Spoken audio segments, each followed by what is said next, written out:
We are live. Ooh, that's what we should be sponsored by. Sponsor me. Garmin and Ghost. Garmin and Ghost. Let's go. Guys, welcome to episode 13 of the Strong AF Club podcast. God damn. I know. As always, I'm your co-host, Nate Craig, joined by Asim Fayez. And guys, before we get started, I wanted to shout out a couple of our viewers. One in particular, Scott and Mike from Fighters Drinking Coffee. They've been awesome supporters since day one. Make sure to check out their podcast, Fighters Drinking Coffee. Also, some people have consistently been commenting on our YouTube videos, and I really wanted to thank @TrackerWho, as well as Donnie Khan. Thank you so much for the support and constantly commenting, guys. Appreciate you guys. Really means a lot. So, Asim, let's jump into the meat and potatoes. We're potatoes. going blind on this one. That's right. He's totally blind. I did not tell him any of these questions beforehand. So, you hit the PR, but you're already thinking about the next one. You leaned out, but now you feel small. You trained all week and still feel like it's not enough. Why? Well, because discipline has a dark side that nobody talks about. But today, we are. So, Asim, if you didn't gather from that little intro there, we're talking about the we're talking about the dark side of discipline. Yes. So, the first question is motivation overrated? And the reason I wanted to ask these to you blind is because I have my own perception. So I used to, for most of my career, said the cliche, when motivation dies, you're left with discipline. Mm-hmm. So I was of the belief that motivation is overrated and it's short-lived.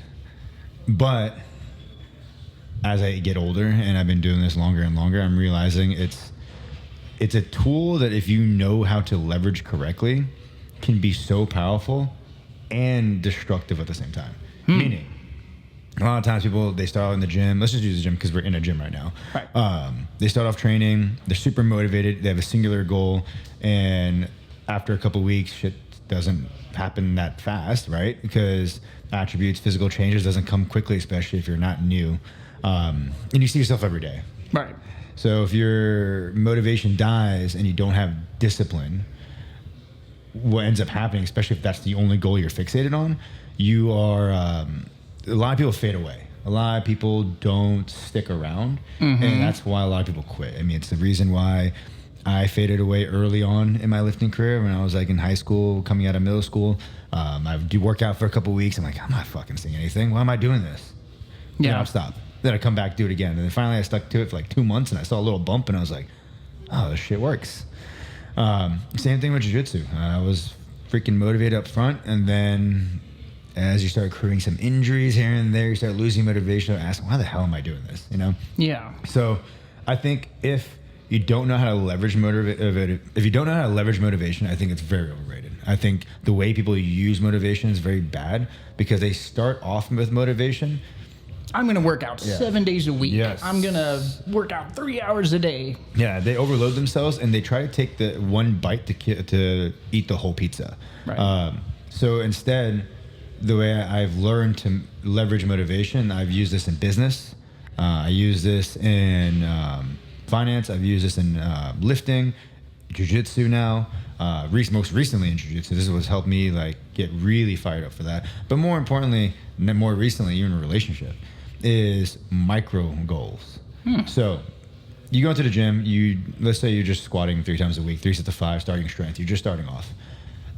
The micro goal there is add 5 pounds of your workout. The high is you got the 5 pounds added each workout. So you have 3 micro goals you're checking off each week. Dopamine hits. The issue is that's short-lived. So when that ends, and that's the only way you know how to motivate yourself, it's pretty easy to fall off. So I think finding out like the different small little things you can do, like games you can play in your head, like, okay, my goal today is to do all my sets but have perfect bracing. So now I'm really motivated because my micro goal within the macro is bracing. Or today I want to do this lateral raise and I want to feel it in my delt every rep and I'm going to do it this exact way. And every rep's that way, you just achieve that goal. Or it's not, and now the next workout, you still attack it. So I think setting micro goals keeps that small ignition of fire, like small spark that you're constantly hitting throughout. And you can apply that goal to everything. I mean, for me, this is something all of us can talk. Not all the listeners are necessarily going to be lifters. Not all of them are always going to be grapplers. But all of us have one common denominator. It's money, right? Mm-hmm. Money allows you to do a lot of things in this world. So for me, I micro goal my money. I micro goal. It used to be the month and it used to be the year. And then like you would hit certain benchmarks, you kind of slow down. So I broke it down to the month. And then that started to slow down. So then I started breaking down to the day. And now it's like to the half day. Now it's like, how much money did I make this hour? Exactly. But the point that you're getting at, it sounds like to me, it's important to have a foundation of discipline supplemented by that motivation, and to keep it alive, maybe like you're talking about, create those micro goals. Yes, I think the skill is micro goals. Discipline is a skill as well, but it's like a habit. But the skill I think that people need to acquire is micro goals. That's how you get the motivation, the small sparks of motivation. But I think too many people just do like a fucking shotgun approach. Yeah. Where they're like, oh, I hate myself. I just got bad news from the doctors and now I'm going to, make a big overhaul. And then their goal is the end, is the destination, but their goal isn't make it to the next turn. So they have 100 turns before they get to that end, that destination. The goal should be the next turn. So you just answered without me even going into the second question. You kind of tapped in already, because it was, how would you define discipline and how would you build it up from zero? That second part of the question, you already answered. If you're somebody that's 100% non-disciplined and maybe you thrive off more emotion, that motivation kind of stuff, create those micro goals, and slowly over time, doing that, it will develop into 100%. I mean, momentum rolls in any direction, roll it down the hill. So if you can just build momentum through micro goals, you build habits. Habits then makes having discipline and structure easier. But a lot of times people look at discipline as this like macho. I work hard. I just do things even when I don't want to do it, I'll do it. And that's it's like, right. Yeah, but what happens if you got nothing left in the tank and now you're going into debt because discipline told you that you're going to do that task? Right, your discipline's dumb, bro. Yeah, discipline's fucking retarded. Well, what is this? So how would you how would you define discipline then? Self-control. Self-control. Yeah, that's not an answer I would have given you a year ago. Interesting. I would say for the longest time I thought discipline was a list form of items things I would do and things I said I was going to do every single day. I said I was going to do this and I'm going to do it every single day. But what happens when you said you're going to do something and now you do it even at the detriment of something else? Okay. And that was me most of my life. So I think discipline comes from self-control. So if you have self-control, you have discipline. And sometimes that means, example, I had a fighter. He's fighting in a week and a half. And he texted me last night. I just got out of practice, saw the text, and he's on a weight cut. And he just started the water loading. And he goes, shout out Shane. And he says, hey, coach, practice ran late, ending the day late. I can either go lift and then go to bed late because he wakes up super early, or I can just go to bed. What do you suggest?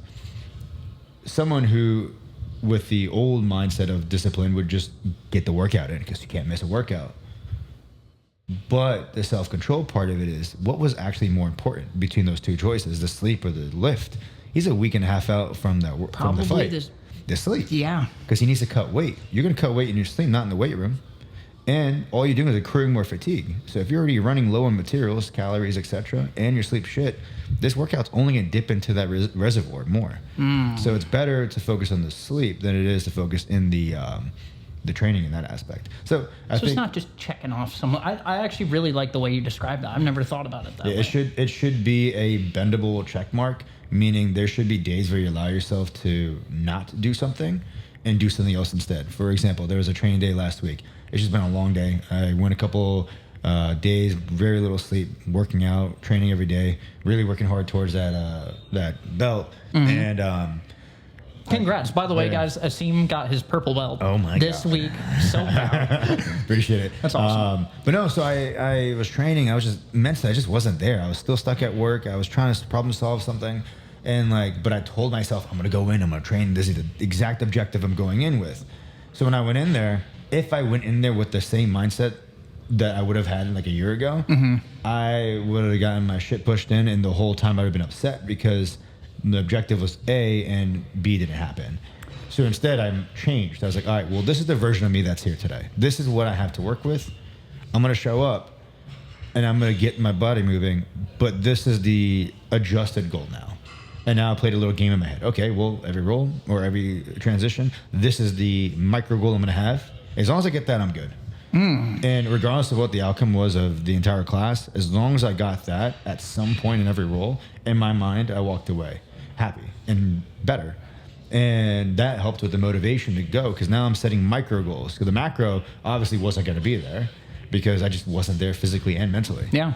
So I made a micro that kept things pushing. But I adjusted. If I would have sat there and tried to force a square into a triangle, I would have been in a bad place. And this, what he's saying, I mean, it can transfer. Even my other career is in software development, and we'll create something called user stories, which is essentially tasks for the developers to tackle. Now, for bigger, pretty much just broken down, you have features. That's like a whole feature that's being delivered. Then an epic, that's that feature broken down, kind of like the micro stuff that you're talking about. And then those epics are then broken down even further into user stories. And typically the rule of thumb is the more granular you make those stories, the better. And it's much easier to track the progress of a team.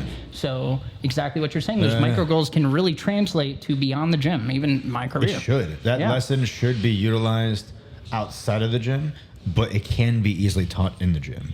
Right. So question 3.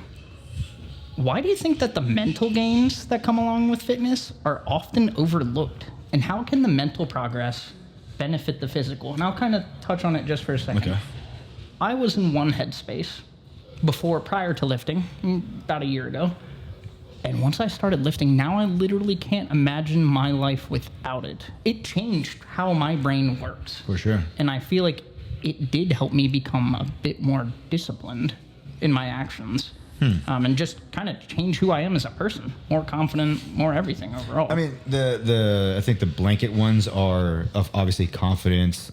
I fucking hate that word. I'm about to say this, but discipline, right? Yeah. Because you're just doing the same repetitive movement over and over again, right? If it's a set of 20, you're doing 20 reps of the same thing in a set, and then you rest and you do it again. So you're getting really good at repetitive bouts of doing a singular task. And then you come in the next day and you do it again. So yes, there's strength, and the physique change builds confidence. You feel good. You said you're going to go to the gym. Now you go to the gym and you do it. Now you feel better about yourself because you believe in your word. So I think the gym, and repeat that question one time. I want to make sure I hit on this. What are the mental gains that come along with fitness that are often overlooked? So essentially you work out, you're getting those gains. What are some of the mental gains that come with that are typically overlooked? I mean, I think you kind of touched on it. The I'll say 2 things, and if I kind of miss them, if I forget one, remind me. Yeah. Confidence and visualization. I think those are such overlooked aspects of fitness that no one really... I feel like it's not as much of a conversation as it should be. Confidence. Let me just quickly define that, because there's cockiness and there's confidence. Cockiness is standing on top of a mountain, or standing on top of a glass wall with nothing to prove, showing you that you are who you say you are. There's no proof. Confidence is standing on top of an undeniable scroll of accolades that say and prove you are who you say you are. So how do you build confidence? Confidence comes from first within, meaning if you say you're going to do something and then you do it, you then trust your word. The more you trust your word, the more you have confidence in saying that whenever a task comes, I'm going to do X, Y, Z. You believe that. You have to first believe your word before anything else. And if you believe in your word and you trust that you can do the thing you say you're going to do, you're going to be very confident when you say you're going to do something, because you know if you say it, you're going to do it. Right? Or within reason, etc. Right. But you're able to at least achieve the task. But if you've never done something and you say, oh yeah, I'll go do it, it's like, and you have nothing to literally leverage or look at and be like, oh, this is something that proves it, no resume per se, it's just cockiness. So I think the gym allows you to build confidence because you can, at a micro level, build that at least that skill of showing up, do the thing, and you said you're going to do the thing, and now you believe that you're going to do the thing because you said you're going to do it. Yeah. And I think people lose confidence when they lose the belief in their own word. So when you say, I'm going to... That's a bar. But like, if you say, I'm going to make my bed today. I'm going to do this podcast every Thursday with Nate. And then you stop doing it. Next time I tell you I'm going to do this podcast, I'm not as confident because I've already slipped on my word. I don't even trust my own word. Now I'm losing confidence in myself. And people don't realize how powerful that thing, how powerful that specific thing plays on the mind and how it transpires into everything in your life. I do not want to make this podcast like a life lesson thing, but there's a lot of lessons that can be learned in the gym. And one of the ones that I think is so powerful is the self-confidence of knowing that you can achieve a task as long as you're able to break into bite-sized pieces. That's exactly what weight training is. You want a end goal.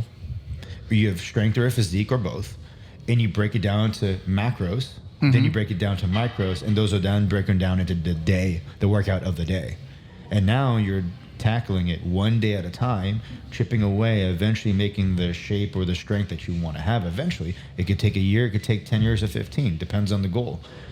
But you're building the confidence in yourself to be able to say, if I do X, Y, if I say I'm going to do X, Y, Z, I am doing X, Y, Z. Does that make sense? It does. That was actually a super good way to phrase all that. Yeah, man. so I think that's the confidence. From a visualization standpoint, I think the big benefit is when you become there's a lot of good lifters out there, but when I say great, is like when you start getting to exceptional strength, like let's say squat, bench, deadlift. Like if you're an average sized dude and you're squatting 3 plates, deadlifting 4 plates, benching 2 plates, you're a good lifter. You're an okay lifter. Most people, that's cute. Most people who train will hopefully eventually get there. Right. When you start stacking plates on those 3 lifts is when you start getting to exceptional level where like even the average gym goer after 8 years, 10 years might not be able to do that. May never actually get to, like if genetics even on your side. I think when you start getting to that level is where this becomes even more apparent. So this is why I think the gym is so important, because it helps you, especially if you're someone who goes to the gym and you're afraid of getting hurt. Visualization is so fucking hard, because when the body can't train, the mind can usually still train. And visualizing exactly where your body needs to be in space for every component of a lift is so important. Because if you can look at a lift, a deadlift or a squat or a bench, or even like a move in jiu-jitsu if you're a grappler, and you can visualize start to finish exactly what parts of your body is doing what and what muscles are contracting from start to finish, then you truly understand what it is you need to do in that lift or that position. But if it's really just like a snapshot, kind of like, oh, I am here, then I end up here, and you don't really know exactly like where your knees are in space, where your hip is in relation to your shoulders, and you can't visualize that, you don't truly understand it. So I think visualization allows you to develop the skill to be able to truly understand the task you're trying to do. Yes. That skill can transfer into so many things, because not only do you break it down in your mind to small micros, once again, we're coming back to those bite-sized pieces, you're able to break things down to a micro level. It allows you to then build that sequence in your head to eventually understand the total picture. I do this in business all the time. I do it for when we were training the trainers here, we break it down there. The seminar I'm about to do in a couple weeks, 3 weeks, 4 weeks or whatever. Like that's how I'm going to break it down, is in the bite-sized pieces so people understand the macro, but we give them the micro and give them the visuals to think about. And that's how I'm going to coach this. This one, it's going to be different than any other seminar, is focusing on what is your mind thinking about during this lift so you can understand, so your body can then follow. If your mind can see it, your body usually can do it. But your mind can't see it. It's really hard for your body to do it. Just because you saw someone do it, doesn't mean anything. You need to be able to see yourself doing it. You need to do it. And that's the thing. Practice doesn't make perfect. Perfect practice makes perfect. That was fucking perfectly said. And that's something that I tell lifters all the time before they max out, especially at meets. If there's someone who's a little bit more... someone who's not like David, who's just a rabid dog, and you send him at a bar, he's gonna fucking lift it. If someone's a little bit more hesitant, what I would do with them is I'll tell them, all right, step back, visualize this lift in your head 5 times, at least 5 times. And I want you from start to finish to think about every muscle. How are you gonna grab the bar? Is it your right hand first or your left? Which foot steps forward first? What does it feel like to do the lift, start to finish? I want you to have completed it at least 5 times in your head. So by the time you go do it physically, you've already completed the rep in your mind. That not only boosts your confidence, but it also tells you exactly what you are here to do. And it allows you to be in that moment and not in your head somewhere else. Because for you to visualize it that intensely means there's nothing else in your mind. Right. If I put my thumb up and I said, look at my thumb, you'd see the clarity of my thumb. You know that I'm here, but I'm blurry, but you see the details of my thumb. So if we can narrow the mind to something like that and practice narrowing the mind to something like that, that's a skill that can transfer beyond the bar. But it must be learned on the bar because it's the easiest avenue. Dude, You're like the Confucius of the gym. That was so good. Look at my thumbs, child. I'm well caffeinated That was today. so good. Dude. That was so good. This is a good one. What's your body battery at? Like 30? Fucking non-existent. I don't know. Running on fumes, viewers. All right, Asim. And last big question I got for you is... He won't even give me a number. It's like he's just dead. What would you tell your younger self when it comes to motivation, discipline, and just being enough? I think for me, just to kind of jump in, I think I would tell my younger self that motivation comes and goes, just like feelings. You're going to be passionate some days, but not others. Discipline does not fade, but it is forged by motivation. And again, now after having this conversation and kind of talking out loud, breaking it down into my bite-sized pieces, those bursts of inspiration and motivation kind of help embellish that discipline.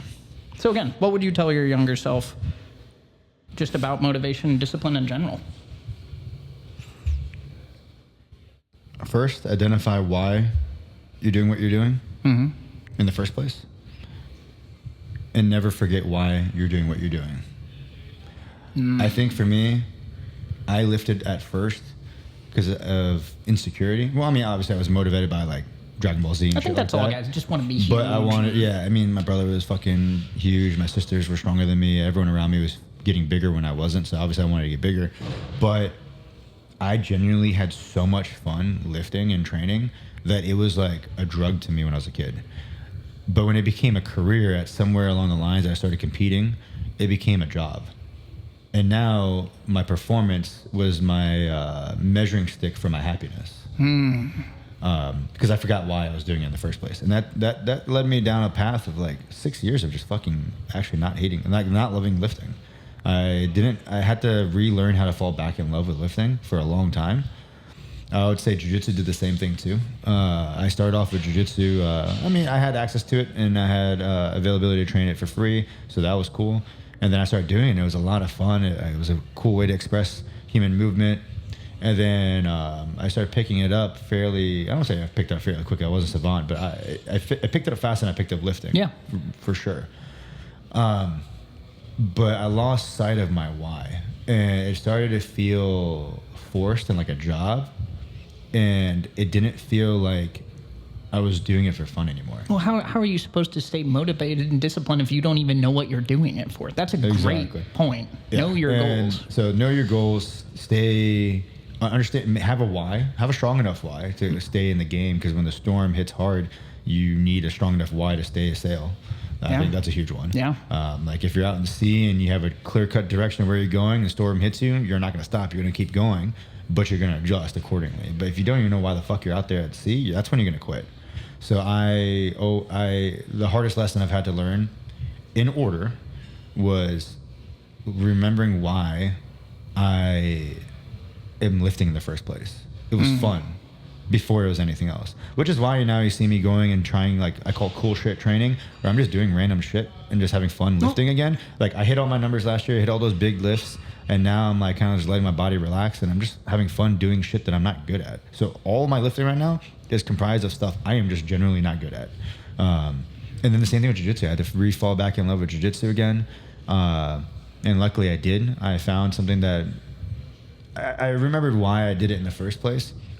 I relinquished everything and just I'm genuinely having fun for the first time training in like 6 years. That's awesome. For jiu-jitsu. And then the one I had to learn, and actually my fucking mentor smacked me upside the head on Saturday. Not literally, I but don't remember verbally. smacking you. But no, he said this to me on Saturday. I was talking with him about some heavy shit, and he said this to me, and coming from him, it just, I don't know, he says like one-liners, and I'm like, fuck, bro. But someone else could say it to me, and it just wouldn't register.